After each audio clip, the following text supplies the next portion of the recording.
I talked about a connection that we are finding in my lab at the Whitehead Institute between cancer and Alzheimer's disease. And we tend to think of these two diseases as being very different. Cancer cells grow when they shouldn't, and in diseases like Alzheimer's, cells die when they shouldn't. But what we're finding is that at the fundamental level, both of them have to do with a basic biological process called protein folding.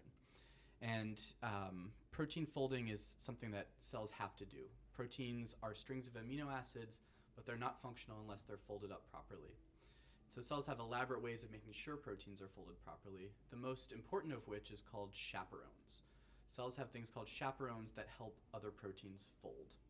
And what we found is that we and many, many others, I should say, have found that in cancer cells, these chaperones are hijacked, and cancer cells use them in order to prevent the bad effects that might happen because they have so many mutations from actually slowing the cancer down. So they have elevated levels of chaperones to allow them to grow. Whereas in diseases like Alzheimer's disease, the chaperone levels drop prematurely. It's a natural thing that happens over age, but a consequence of that is that you can get misfolded proteins aggregating, and that can cause cell death in the brain in Alzheimer's disease, and ALS, and Parkinson's, and Huntington's disease. So all of these things have a problem of not enough chaperones, and all cancers have too many chaperones. So we think if we can figure out how to fine-tune the levels of chaperones, then we could have a general treatment for both of these very different types of diseases. All cancers rely on mutations. Mutation is a fundamental process that drives cancer. And it's good for the cancer cell in that it makes the cancer cell, it enables the cells to escape the control mechanisms. Mm-hmm. But it also imposes a cost, which is that many of these mutations cause the mutated proteins to be less stable and to be not as well folded. But this is a fundamental thing for all cancers, not just pancreatic cancer, not just breast cancer or colon cancer. All cancer rely on these mutations. All cancers have elevated levels of chaperones.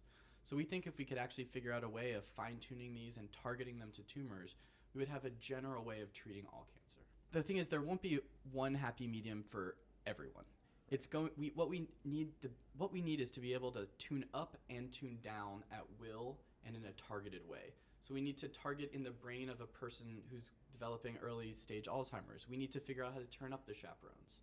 Whereas for someone who has a stage 3 carcinoma, we need to figure out how to target that tumor and down-regulate the chaperones.